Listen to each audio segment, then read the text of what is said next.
Many people come to me suffering from anxiety and stress, and they think that this is abnormal, but really it's part and parcel of every human being's existence. Even every creature on the earth suffers from some degree of anxiety and stress.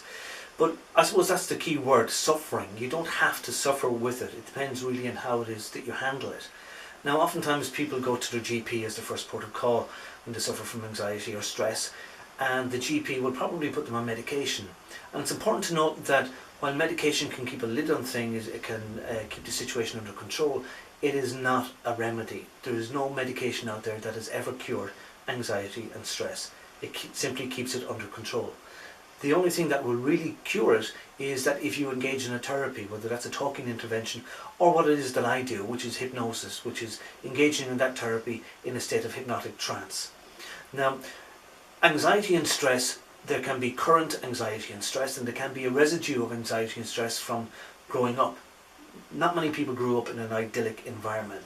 Usually there was some degree of dysfunction, and you learned to deal with stress, or maybe not to deal with stress, from that family environment growing up, maybe from your school or maybe from your church.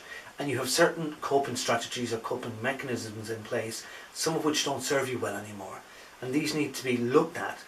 You need to install new modern day coping strategies that help you deal with stress. I consider stress like straws blowing in the wind. If you've got an accumulation of stress, you are overburdened, you've got a big amount of straw on your back, and one day one extra piece of straw becomes the straw that breaks the camel's back.